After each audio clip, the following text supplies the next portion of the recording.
Okay, and we are live, or not live, we're recording. But welcome everyone to the first experiment of this new installation that we're trying out here, that we're tentatively calling Aionics Fortnightly. Fortnightly because the idea is that once every other week, we're going to kind of pull the curtain back on Aionics and allow the world to sort of see our what goes on in our weekly team meetings. So this is really our team meeting. It's 8:30 in the morning on Monday for me, Pacific time. We have almost the whole team. We have a few people missing, but that happens week to week.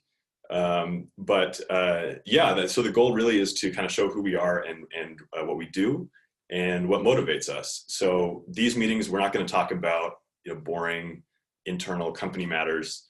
We're going to talk about the big picture stuff that really gets us excited. And our mission and our motivation, and as a company who is kind of focused on decreasing global carbon emissions via materials innovation, and really playing a role in that kind of energy and climate space through AI, that's probably going to be most of the things that we end up talking about. So just kind of high level stuff in that space. So I'm Austin Sendek. I'm the CEO here, and I'm excited to be kind of the first presenter. We'll start by just having the rest of the team kind of go around and give quick introductions so everyone can kind of get to know who they are. So I'll ask everyone to just kind of say your name and maybe a few sentences about your role here at Aionics. So why don't we start with Sabora? Hi everyone, I'm Sabora. I have studied statistics and journal literature at Duke University, and now I work as a data scientist at Aionics, and I'm excited. All right, thank you. And Shalu. Hi everyone, I'm Shalu Bansali. I'm from India, and I'm an intern here. And my role would be to be I have to increase customer experience. I have to enhance that. And I hope that I can attain maximum learnings from you all, and happy to work. All right, thank you. Keisha, to you. Hello, good morning. I'm Keisha. I'm from the Philippines, but I'm now in Las Vegas and worked with Austin in our previous companies and with Joel since 2018 in a few other startups. I'm mostly in charge of operations, but in a small company like ours, it includes finances and a little bit of operations too. But it's mostly Austin who's doing the job right now, and we're slowly transitioning as we grow.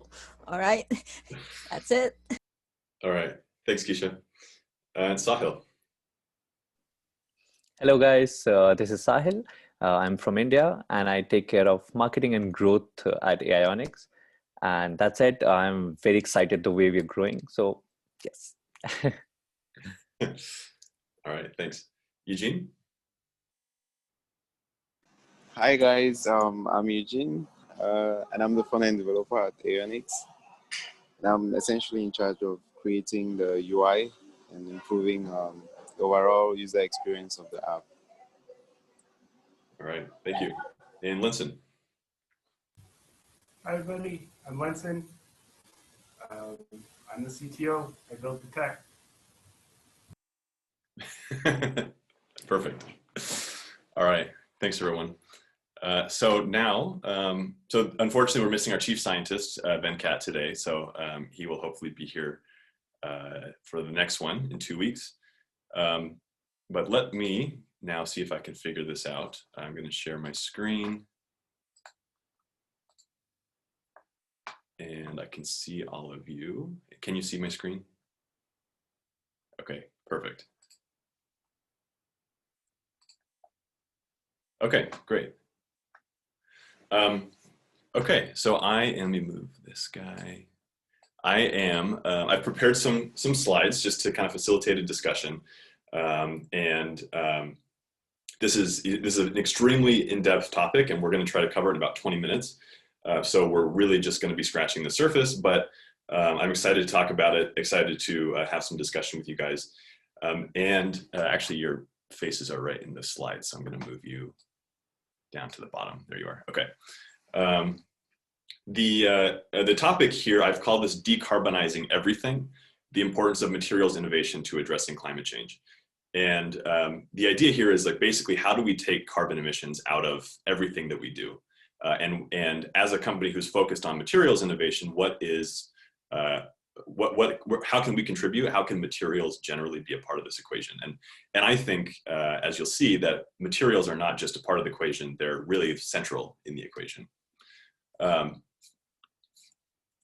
So I would start very broadly, and I got to give credit to Dave Danielson of Breakthrough Energy Ventures for framing this discussion this way. I think this is a great way to start it, by saying that climate change, in my mind, is the defining challenge of our time.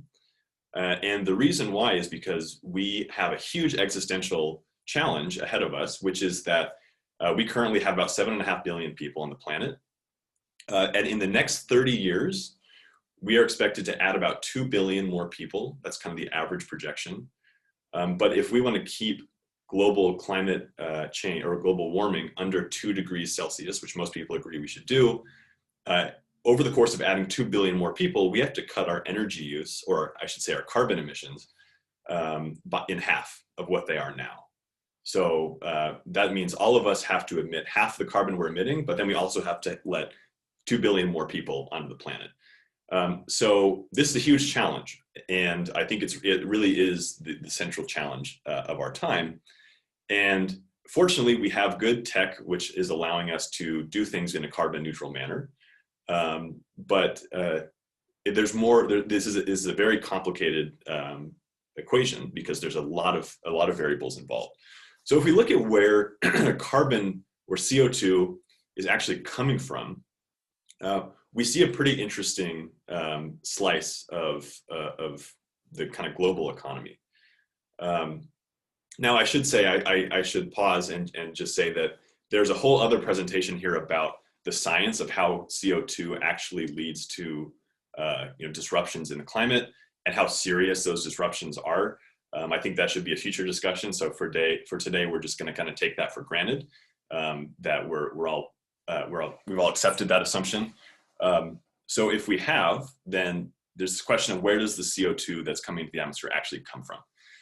There's an excellent review paper on this that came out 2 years ago, and I've cited the citation here that I would highly recommend to everyone who's interested in this question. It's a great overview. And this plot you're seeing in the middle kind of sums up the sources of CO2 production or emissions across the entire global economy. So you'll see a couple trends or a couple kind of groups emerge. So these red and pink slices here are electricity related. So think of this as the power that's being generated to come into your house or to come into an office building or whatever. So that covers kind of all of our sort of day-to-day, most of our day-to-day activities. That's about, roughly speaking, that's about 50% of the carbon emissions globally. I think it's maybe a little bit less than that, 45% or something like that. Then this orange slice here, that is all of our transportation. So that's cars, that's trains, that's planes, that's semi-trucks, anything that involves moving stuff or moving people. That's about 20% of global carbon emissions. And then this slice over here on the left is kind of a hodgepodge of a bunch of different things. And I've called this stuff here. So the creation of stuff is, that's about 30% of global emissions. And so that means basically all of the things that we're consuming, a big part of it is building materials. So cement and steel and iron. That's alone is about 10%. And then you have, all kinds of other things, things that are coming directly. So these slices refer to things that are coming directly from residential and commercial operations. That could be like cooking, for example. So there's a whole bunch of things here. And I see there's something in the chat. Lenson says, how is the 9% slice so much bigger than the 10% slice? Right here in the left, that is a really good question.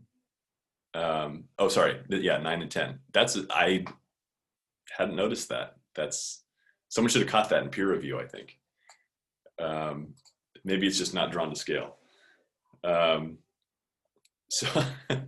So the parts of the pie here that are sticking out, you'll see have been deemed like very difficult to decarbonize. So I'll talk about that sort of in the end. But for now, let's just go through these three buckets and talk about where the carbon emissions are coming from and how one might remove them. And actually, any thoughts on this? I'm curious if this matched kind of anyone's like expectations of global CO2. If there's any surprises in here. I was certainly surprised that iron and steel and cement were such a big part of the equation. I'm curious if anyone else has any similar revelations.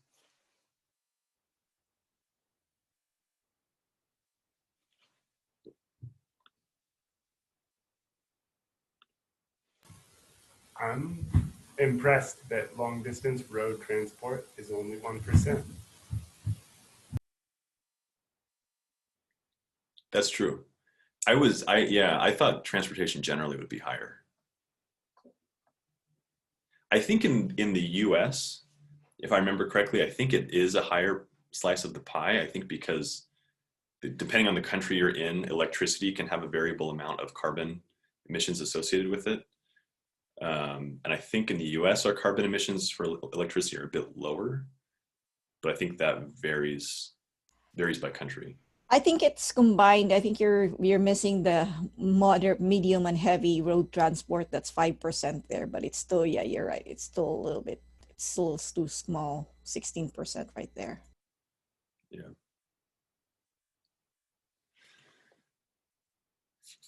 Okay, so let's talk about electricity first. So I was just saying the carbon emissions of electricity can vary by country. Vary by basically the means through which electricity is generated, and that depends on the resources of every country. But typically, for most of the time that we've had electricity, this has been through carbon-based fuels, and there's a lot of carbon-based fuels. Coal, natural gas, oil, all of the stuff that's in the ground that's been accumulating over billions of years from dead plants and dead animals. Fossil fuels, as they say, they're not literally fossils, but they're dead things that have been in the ground for a long time, that are extracted, pulled out of the ground, and then burned. And you can get a lot of energy out of burning these things, which makes them great for this purpose. So you basically just burn it, and you run a steam turbine. It's like the oldest technology that we have for producing any kind of mechanical torque, and that creates electricity. So this process directly releases CO2, releases water, so we're basically taking carbon that's kind of stored in the earth in the form of these fossil fuels, releasing the CO2. Now, a carbon neutral way of doing this is, for example, solar, where sunlight is converted directly to electricity, and there is going to be some carbon that's created in the creation of the solar panels, but in the conversion of sunlight directly into electricity, you're not going to be releasing huge amounts of CO2 into the atmosphere the way that you do when you're burning, say, natural gas or coal. But this isn't super easy. These solar panels are, this is an innovation that's taken us hundreds of years to master. So in this particular case, it would be great if globally we were just all using solar power or wind power or geothermal power. It's not just solar power for carbon neutral fuels. There's also carbon neutral fossil fuels where you can burn coal and then capture the CO2 that comes out and reuse it.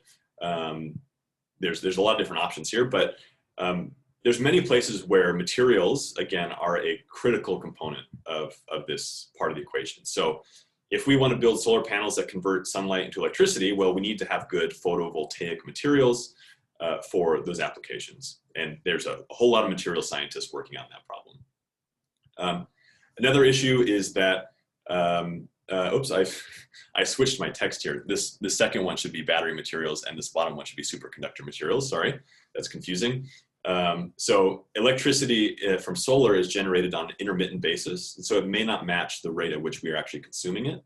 So if you want power at night, well, there's no sun during the nighttime, so you have to have some way of storing power. So just pretend these arrows have crossed. So if we want to store electricity, we need to have batteries, right? Or some other method of energy storage. And we also need to move electricity from where it's generated to where it's consumed. We do that through these big, long transmission lines. But there's a whole lot of work as well into materials that could do that more effectively. Superconducting materials, which could potentially cut down the amount of power that's lost in this process. Yes, Lenson, I just saw your chat. Thank you. That's my fault. The challenge for batteries, of course, well, most of what we do so far has been in the battery space. And the application for batteries here is really unique because with an electric car, you may be charging and discharging once a day or maybe once every couple days. For electricity, it's on the grid. You may be charging those batteries, it could be once a day, but it could also be you charge them up in the summertime and then you let them go in the wintertime. Or maybe you charge them for a few sunny days, you discharge them over a few cloudy days. So you need to hold power for a much, much, much longer time than you typically do with, say, electric vehicles. And so the quest for good battery materials here is really pretty unique. And one of our partners, Form Energy, is working on this problem specifically. And I think they have some really exciting stuff, really exciting tech. So I just grabbed some articles that have been coming out about them lately. So they have this, this battery that claims to be able to store power for 150 hours, whereas again, usually EV batteries are somewhere around, say, 24 hours. And they're working towards a grid scale battery installation. So a big, huge installation. And this is enabled directly by the material science that's going on at Form, and really fundamental stuff. And there's, again, so here's a case where materials can really help us to decarbonize the electricity grid, which we may not think of as something that's necessarily material centric, but really materials can go a long ways in improving that. So that's electricity. The second one is transportation. And so here the problem is that generally with transportation is you have to have your power source move with you. So you have a gas tank, right? That gas is going to go with you wherever you go. In the electricity case, you have these power lines that crisscross the world. But here you need your fuels with you. So that means you need something that has a lot of energy per weight and a lot of energy per volume. This is a plot from that same paper that shows different fuels in terms of their energy per volume on the y-axis and energy per mass on the x-axis.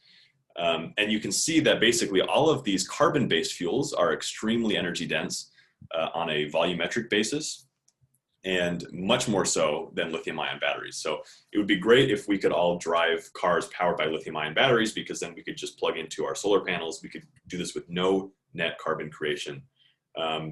But it's not that easy. So electric vehicles today are still very expensive. If you pay for a really expensive, like a Tesla, you get great performance. But if you pay for a cheaper electric vehicle, then maybe it's affordable, but you're not going to get the same level of performance, whether that's in the range that you can get out of the car, or whatever. The rule of thumb generally is that batteries are going to hold about 10% of the energy per volume or per mass of gasoline. So that's an order of magnitude difference. That's a huge difference. And I was really shocked by this quote from the paper about heavy transport. So this is, think of like big semi trucks and things like that.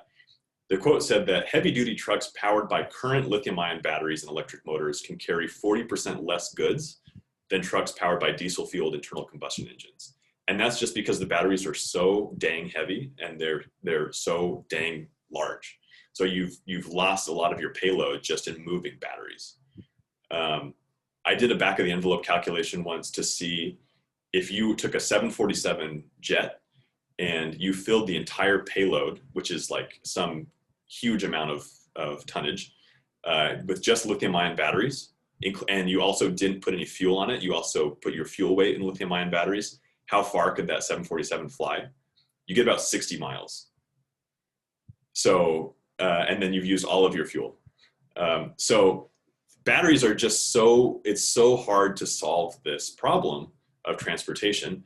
And that's where, so batteries may be really great for personal transport. When we think about heavy transport, that's where we might need to think about things like hydrogen, which are potentially carbon neutral fuels that can be generated from solar power, but they have kind of their own issues. Or potentially we could think about these carbon neutral fuels, again, where we're generating gasoline by running this kind of gasoline to CO2 reaction backwards, and powering that with solar power.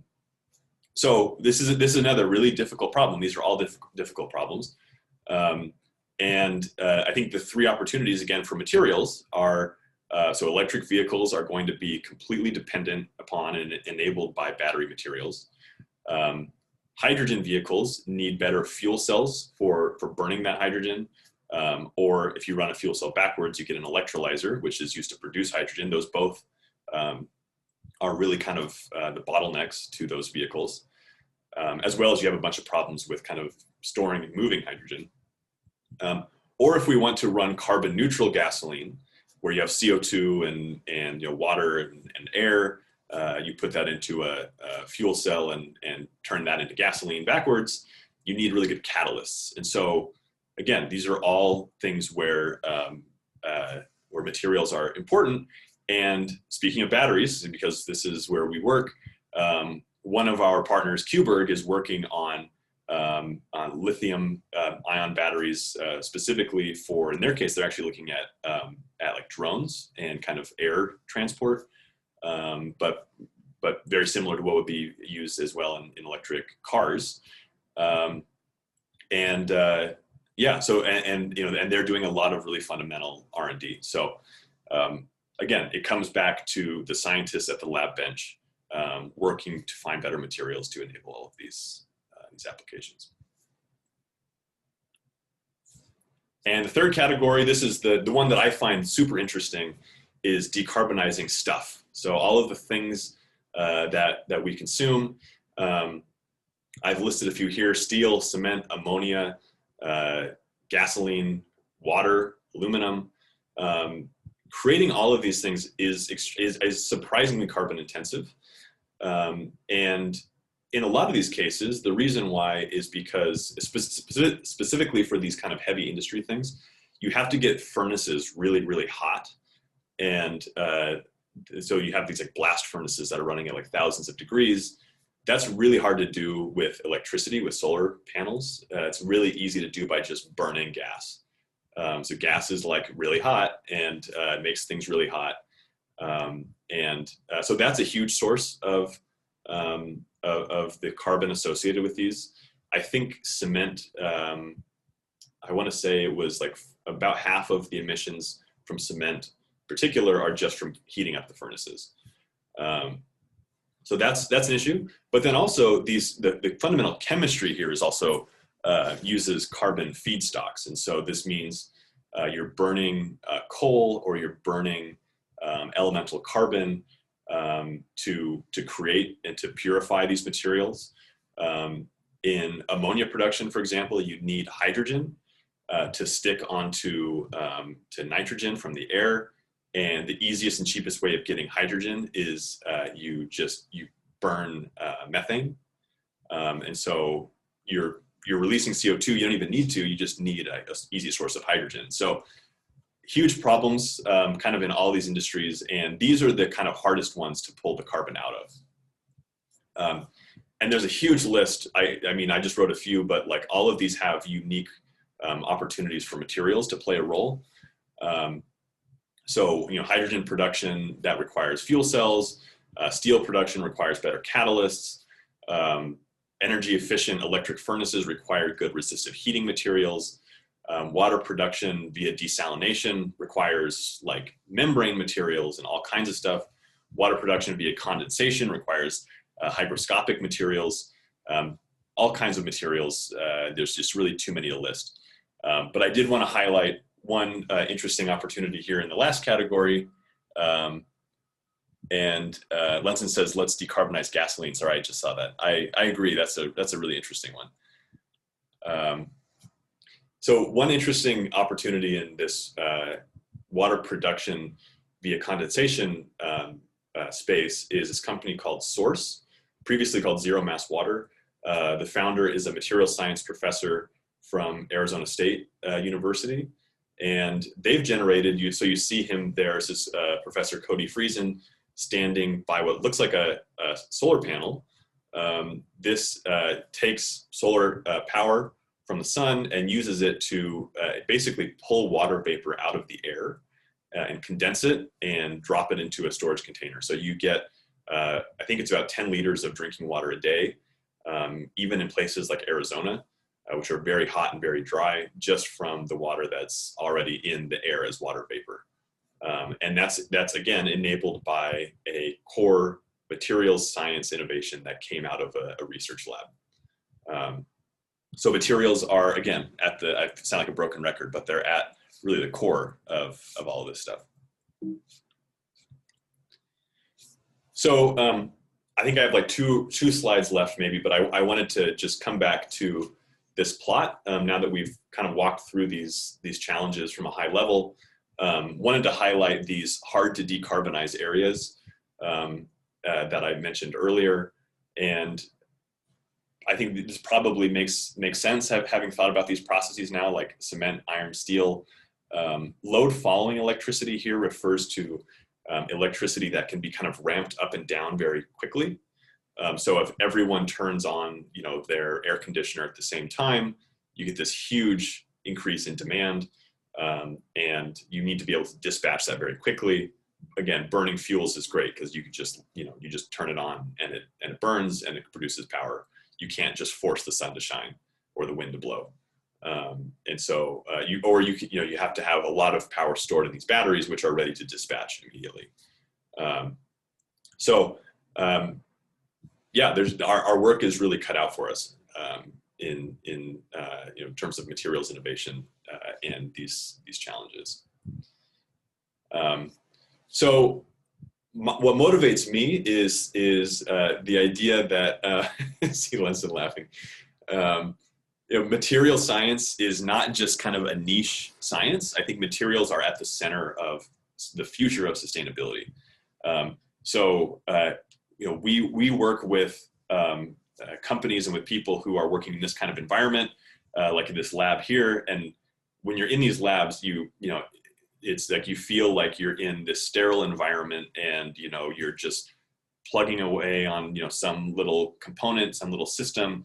I think it's easy to forget that these innovations are so important and so critical to the future of the planet, frankly, and our ability to build these new technologies that are really paradigm shifting in terms of carbon emissions, and not only building them but also making them cost and performance competitive. The space that we work in, I show this plot all the time. This just is meant to illustrate that what we're doing here at Aionics is helping to kind of accelerate the efficiency and the productivity of those the scientists that are doing the real work in the labs. And if we can help them find materials that hit their requirements, a fraction with a fraction more speed, then I think we've done a good amount of work to helping us globally to address this problem. So that's what motivates me with our work here at Aionics. That's my slide deck. So I'm gonna stop there, and again, field some questions, see if anyone has any thoughts or reflections on this topic. Any impressions, anything that stood out to you?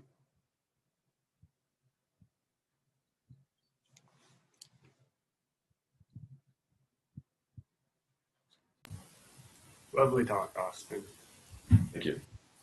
Glad you liked my scientists rushing to save the world. That was great.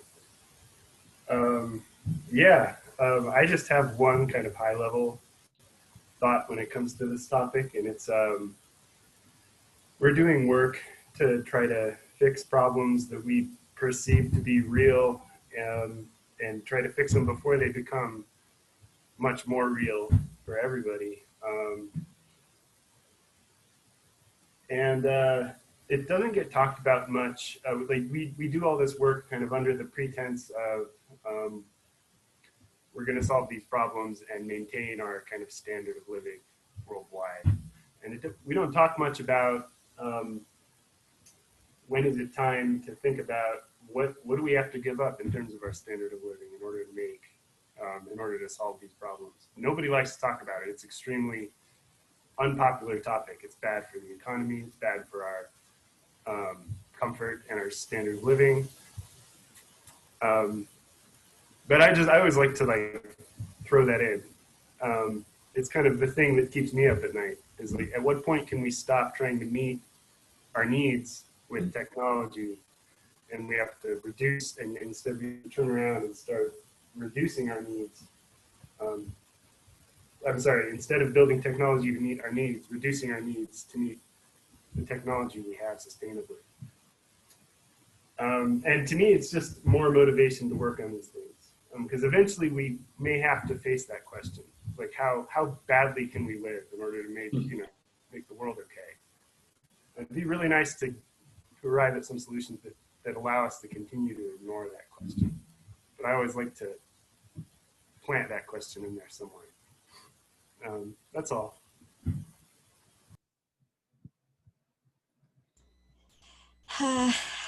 Well, there's a lot to do, and it's a huge market for us. But yeah, like Lenson was talking about, it's a huge deal to be able to make a big difference for our future, because a lot of people may not feel it yet and doesn't realize that climate change is real. But I come from a place that's very definitely feels it a lot right now. I mean, we just had 3 huge storms, superstorms within 2 weeks, and it's still a lot of flooding back home. And at least it's not bad as like a few years ago when like 2 hours away from us, we had like 4,000 plus or 5,000 dead from a huge, from a storm. Well, actually not from the storm, but the I forgot what they call, but basically flooding coming from the ocean and all that. But it's big, and I'm hoping that we can still put a stop to these changes that's happening in our environment that's making everything crazy. Weather, climate, it's just way too bad. And even the diseases that we're having right now is part of climate change. We can expect more of this if we can't change what we're doing right now.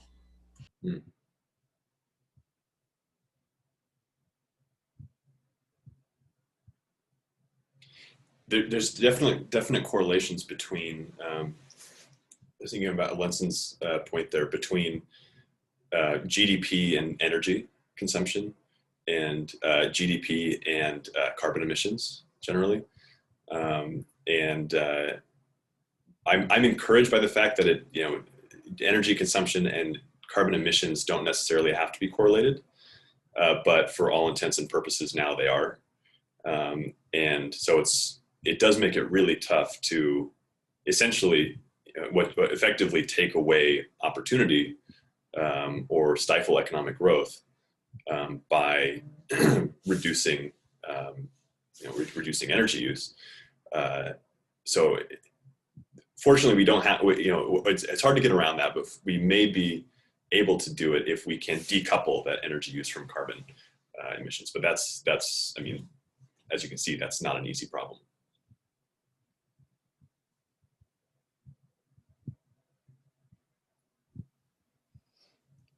I think even I've had that question in my mind, exactly what Lenson said about, in a way, the kind of, the way we are going ahead with consumerism and not looking at that and focusing on symptoms maybe. And just last week, I was just having this discussion with someone where, for people like us on the developing side of the world, India, Philippines, there's no one from China. But, the question is, if we take the same route that the today's developed nations took, and for that we are saying, we're going to we need discount on our carbon emissions because we're developing. Is that the way? I mean, do we have to say that, this side got developed and we have to do it? So, I mean, there's no other way. Or now the question is, if you don't take that route, how do you convince, say, a population of about 1.5 billion in India, and tell them, how does the government, or how do you take that stand and say we're going to be left behind? Because that's how all of us look at life, standard of living and other things. It's a very big question, and what is the answer to that question? If we go at the same rate, it's very tricky. I don't know how we're going to be offsetting the entire carbon, reaching, like you shared, 50% less on our emissions if we continue to develop, even if these few nations. But how do you tell the population that? A lot of us have to really understand that problem.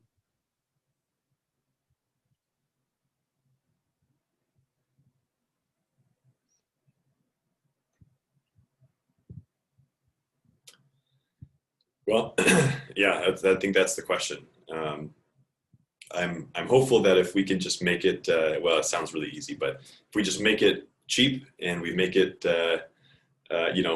we decarbonize the economy and it makes economic sense, then we're all set. So that's all we got to do. We just got to decarbonize the global economy. Obviously, okay, being facetious is a very hard thing to do, but I think that's the goal, really. And it's like the same thing with electric vehicles. It's in the U.S. There are things like tax credits and incentives for these vehicles, and that's great. But unless they are cheaper and better than the alternative, I think you're just not going to see widespread adoption. And until stuff makes it's a win-win economically, I think that's until that point, it's just hard to get these things to proliferate broadly. But